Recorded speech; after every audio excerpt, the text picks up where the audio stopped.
Hey everyone, so today I'm going to be going over the pre-wiring for the van, which is essentially everything past the battery, where all my outlets and all my water heater, everything that's going to be powered from the battery, just basically taking the wires where the breaker will be and where I'm going to need power the rest of the van, inside the van.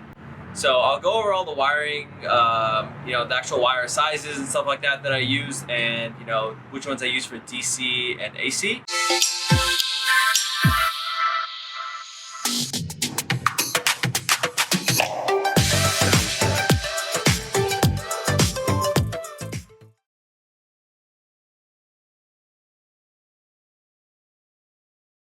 So essentially for DC that I'm going to be starting off with today is right here, which is basically a 12 by 2 wire.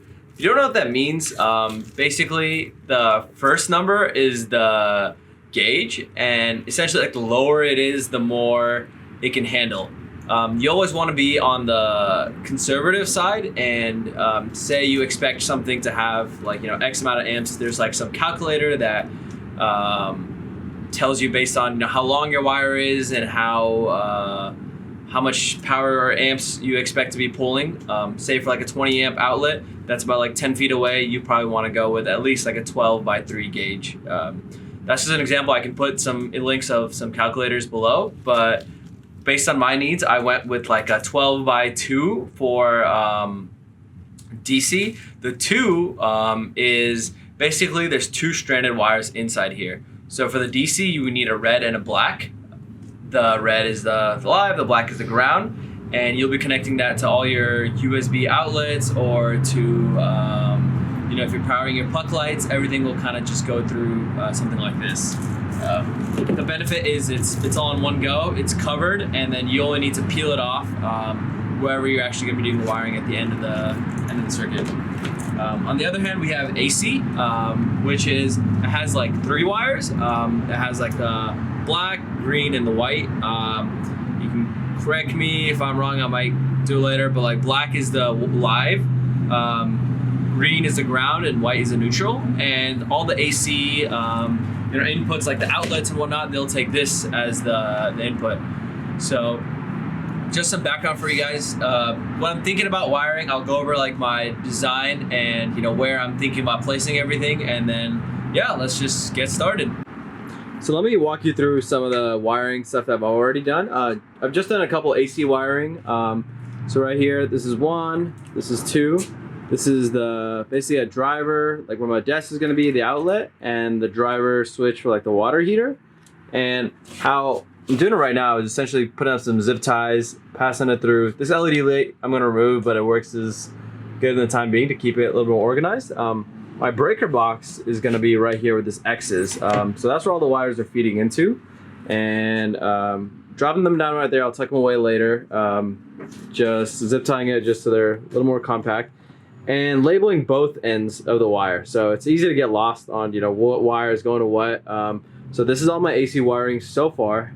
This is just to get a good sense of how exactly I'm doing it. And I'm gonna keep going with all the rest of the AC and start with the DC afterwards. Okay, so I have most of my wiring and AC DC done. I actually ran out of my DC wire, so I'm gonna have to go get some more. But in the meantime, let me show you the progress that we made. This is where my breaker box is gonna go right here. So a lot of these are just like extra leeway for the actual breaker box. And then so leaving a couple feet here, and everything, this is kind of like the source, and everything is gonna go branch out from here. So let me talk about this first highway. So it'll go over here, and this is where I plan to have a full on counter, and I'll have my desk here. So I put in a couple switches over here. So I'll have some switches for the water heater and for some outlets. So they're all coming in here, and they're all labeled properly. Then we'll have some stuff going to the back of the van. I'm planning on having a projector up here, so this is be the AC for the projector. Then some passenger USBs, so if I'm sitting on the couch, I can have some, charge my phone or anything like that. Have some counter up here. If we look, then also over here, this is for some switches. So as I enter in through the door, I'm gonna put in some switches so I can turn on the light as I get in for the roof puck lights. This is for the fan in the front, and then I'll have a fan in the back. So I ran out of some switches from there, but that is, I think I give you a pretty good idea of what it actually takes to do the wiring. It's pretty simple, but if I do this, then I can do the installation afterwards and not have to worry about the wires getting in the way.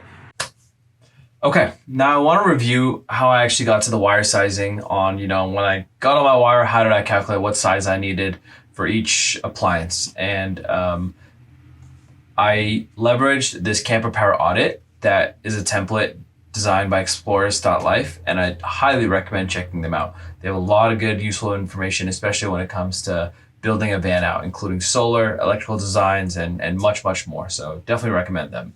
This is a template I copied, and what they do is they help split up your appliances from 110 volt, 110 volt with AC/DC adapter, things like your monitor, your laptop, or your projector. And this 110 volt is your typical things that you plug into an outlet, things like a kettle and a blender, coffee maker, things like that. Now your DC appliances are the things that are all gonna be on 12 volt, and these are the most efficient, and you wanna make sure a lot of the things that you'll use daily can exist within these within this DC appliance. Now things like puck lights and fans, you might use that on a very daily basis, so make sure you can get these 12 volt DC energy consuming items.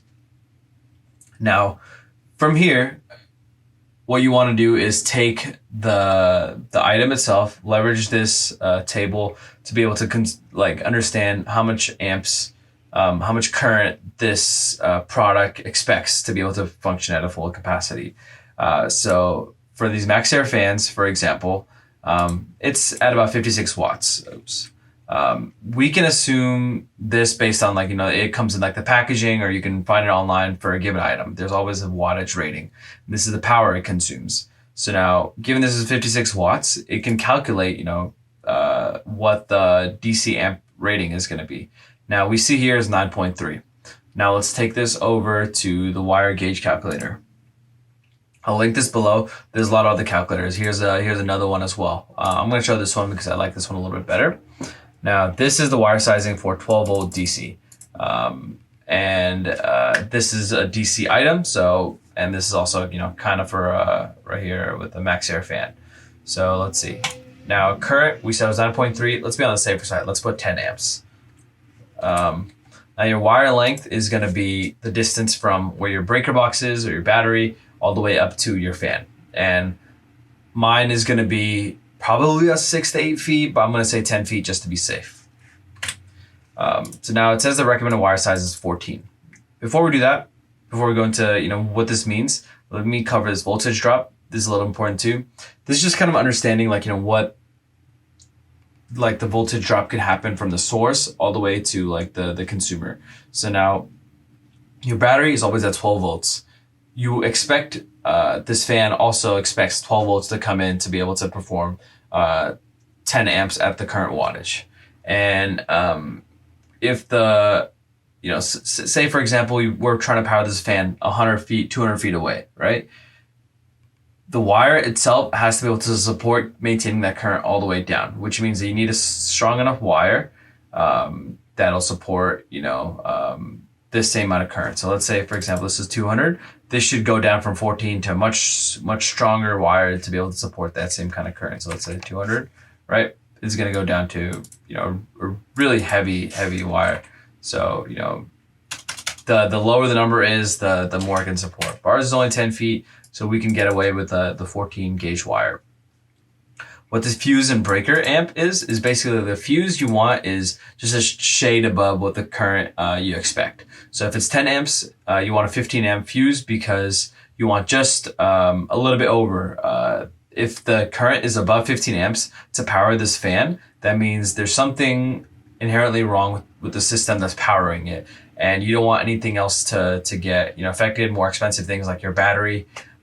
So you want to have a fuse that is appropriately sized. Say if it's 25 amp fuse, you could be at 15, 20 amps, your fan could blow out and your battery could get affected, but the fuse didn't catch it because it was too far above. So that's that. Now, the recommended wire size is AWG 14. You can just call this 14 gauge. And this is assumed, I believe 14 by 2, because for DC you only have 2 wires, which is the red and the black. And you can see there's this buy on Amazon link, and that's pretty much it. So you can go through with that for all your items and make sure you can basically get by with 14 for almost all your DC items. And that's pretty much what I did. For your DC, you want to be a little bit more selective based on the items you're powering. When it comes to just like outlets, just think about like the max thing that might get affected, say like a blender or something like that, which takes in a lot of power. Make sure you have a good enough wire that can support that, and you should be good.